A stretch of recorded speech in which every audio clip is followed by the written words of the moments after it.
It's cruel, but no one reported her death because everyone thought she was already dead.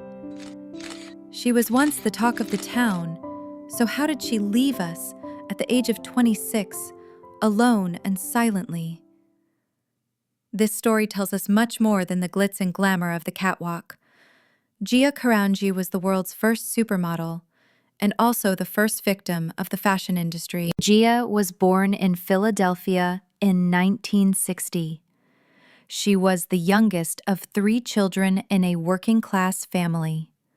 But neither her family nor her childhood ever provided Gia with a sense of security. Her mother, Kathleen, left home when Gia was still a little girl. This left a deep wound in Gia's heart, and this void would haunt Gia throughout her life. Left alone after her mother's departure, Gia was withdrawn but stood out for her striking beauty, which led to her being ostracized at school. She was taller than her peers and possessed an alluring beauty. Gia was different from boys and from girls. When she looked in the mirror, she didn't know what she was, but she knew exactly what she wasn't: ordinary. What made her different was that, despite the circumstances of the time, she openly acknowledged her homosexuality. Back then, coming out as gay could lead to social exclusion, unemployment, and even violence. But Gia was fearless. She lived as she was. At just 17 years old, she moved to New York and applied to Wilhelmina Models, one of the most prestigious agencies of the time. And within just a few weeks, she caught Wilhelmina's attention. She was so captivating that she began to be referred to as the model who ushered in a new era in the industry. Vogue, Dior, Versace, Calvin Klein. She didn't look at the camera, she looked into it. Gia wasn't just posing, she was conveying an emotion, and that's what made her unique. Gia was the star of the industry. But there was only one person behind her who kept her going: Wilhelmina Cooper. Wilhelmina was a former model herself. She knew how tough the industry was. A mother-daughter bond had officially formed between Wilhelmina and Gia. She took Gia under her wing. By 1980, Gia was earning $500,000. It was incredible. She had become the only name everyone was talking about and wanted to work with. At that time, the term supermodel didn't even exist, but it was coined specifically for Gia. Of course, she also found love during this time. Her love was Sandy Linter, a makeup artist.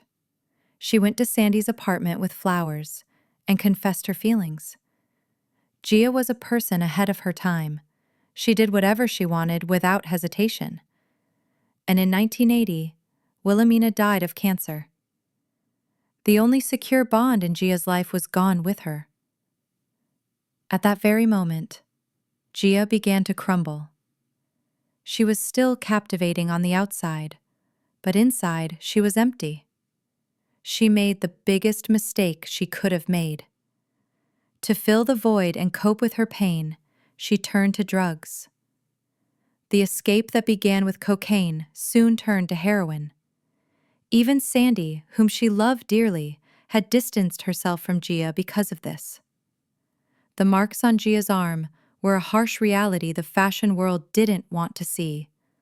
Warning: please stay away from all harmful substances and keep your loved ones away from them. Photographers no longer wanted to work with her.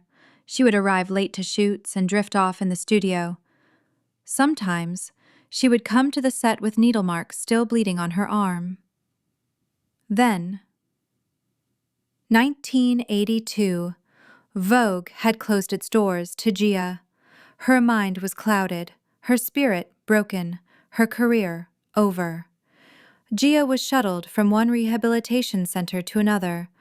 But what drew her wasn't fashion, it was pain.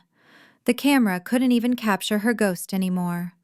Gia was penniless, friendless, and jobless. She needed money for her addiction. Despite trying various jobs, she eventually resorted to selling her body. The first supermodel, who once shook the entire fashion world and left everyone breathless, had fallen so low for drugs. Gia's health had deteriorated significantly. She had been hospitalized and received unexpected news after undergoing tests. AIDS. In 1986, Gia Carangi became one of the first famous people to die from this disease. But at the time, no one wanted to write about it. Because the death of a supermodel from AIDS was too dark for the industry.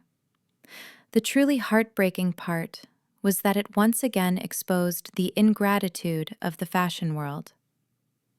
She was alone when she died. Not a single person from the fashion world was by her side on her final journey. Nor did the newspapers make it a headline.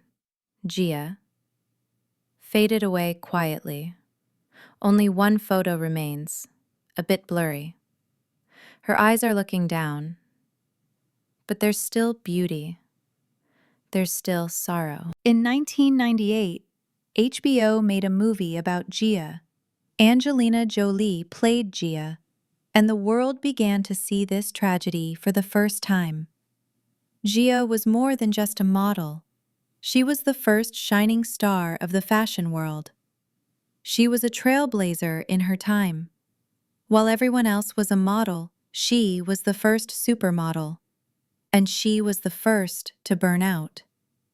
She was left alone during her difficult times. If she had been helped instead of abandoned, things might have turned out differently. Who knows? Only one photo remains, a bit blurry. Her eyes are looking down. But there's still beauty. There's still sorrow. Some stars shine very brightly, but fade just as quickly. Gia Carangi. Perhaps she was a model, perhaps she was a tragedy, but above all, she was a human being, and the world was too late to see the darkness within her. And if this is what it means to leave a mark, Gia left a fire that will never be extinguished. I've been telling me that I shake too much, that my nerves are bad, but that's just because I still haven't finished my growing pains, but as soon as I do, I'll be fine. And then I'm going to take it on the road and show all you motherfuckers what I can do. But until then, you know.